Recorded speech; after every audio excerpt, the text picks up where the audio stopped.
Welcome to the Power of Offense with Keith and Rodney, and I'm your host Keith, and right below me on your screen is Rodney. Greeting, peace to the gods. Here at the Power of Offense, we entertain you with legal commentary from a layman's point of view.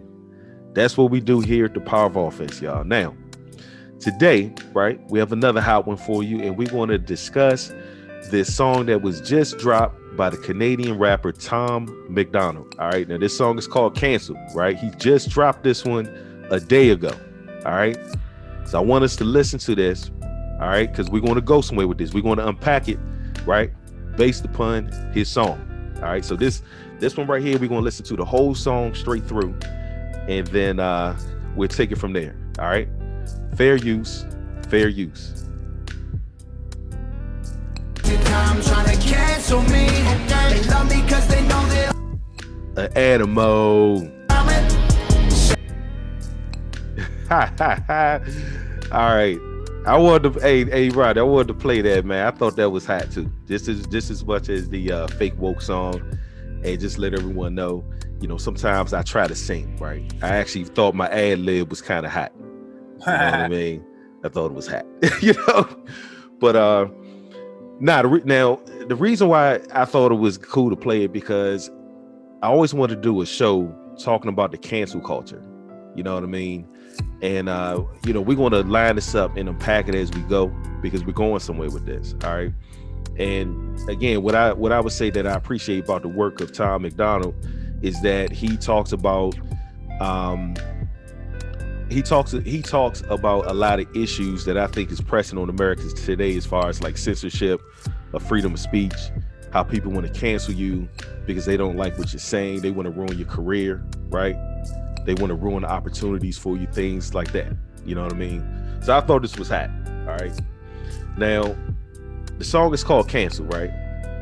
And what he's talking about is what they call the cancel culture, right? Right here on the screen, I have a definition for cancel culture. And it says that the cancel culture, or the call-out culture, is a modern form of ostracism in which someone is thrust out of the social or professional circles, either online or in social media, in the real world, or both.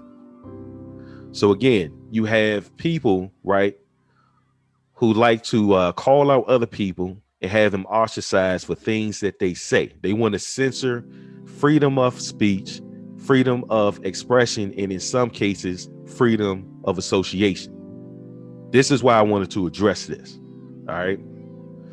Now, to me, the cancel culture, right, based upon this definition, is similar to bullying. And in this particular case, I'm going to say cyberbullying. All right. Now, cyberbullying is the use of electronic communications, right? Things like social media, to bully a person, typically by sending messages of an intimidating or threatening nature. All right. Now, when you put the cancel culture, right, and you add that, right, to cyberbullying, it sounds to me like nothing more than mobocracy, aka democracy. Now, I'm gonna connect the dots as we move on. All right, that's what it sounds like to me, because the people who practice the people who practice excuse me, the cancel culture are typically people that are on the left side of the aisle. These are the progressives, right? They call themselves progressives. They exist on the left side of the aisle, the Democrats, right? And I just want to connect this because I want people to see, I want all of you all to see that the cancel culture, right, plus cyberbullying, which is the same thing in my opinion, equals democracy, aka mobocracy. That's the point. All right, we're going to unpack this. Now, I have an article. This article is from themedium.com. It's called Cancel Culture, just another form of bullying, right? That's what it's called. Making others look foolish, in no way to encourage a change in behavior, right? I can agree to that. Making someone look foolish, I don't think is a way to encourage a change neither, right? Now let's read it. It says, a Utah high school student decided last year that she wanted a different kind of dress for her prom, something uniquely beautiful and meaningful. In a vintage clothing store in downtown Salt Lake City, she found it. It was a Chinese cheongsam. I believe I'm pronouncing that correctly. And it says with its high collar and body hugging fit. Now, Chinese songsham, right? Or cheongsam is what this woman right here has on, this Chinese woman. I'm sure a lot of us have seen this dress before, especially in Hollywood pictures. Now, the article goes on and it says she posted pictures on Twitter of her big night and unknowingly set off a viral storm of responses.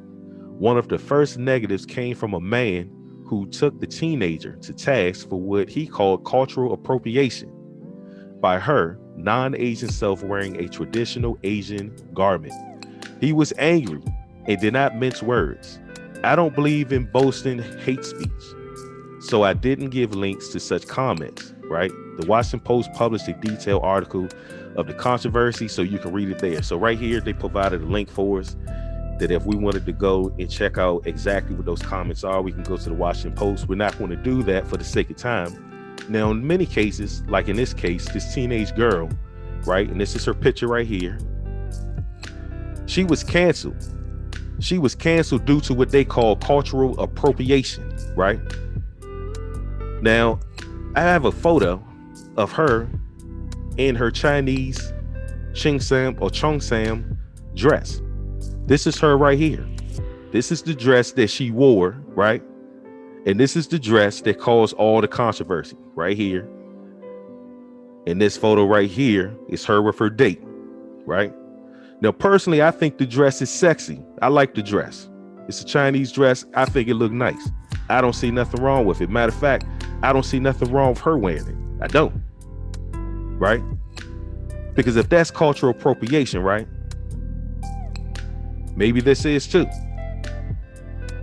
Neck rings. Right here on your screen, you see it's a white woman wearing neck rings, right?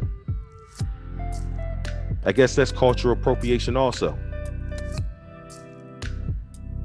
Now you see an Asian lady wearing it, right? Neck rings. She's Thai. She's wearing neck rings also, right? Now I'm sure most of us know that neck rings came from Africa. Here go an African sister wearing neck rings, right?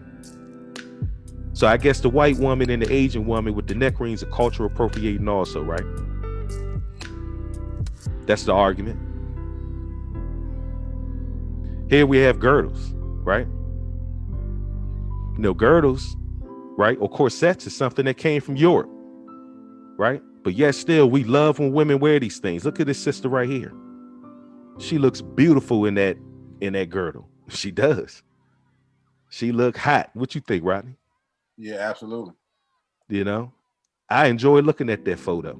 That's right. Right? She look hot. So I guess the argument can be made, right, by the teenage white girl that women of other races that wear girdles or corsets are culturally appropriating European culture, right? Now, my whole point in saying all of this, my whole point in bringing this up is that I think this whole cultural appropriation argument is unintelligent and is foolish, right?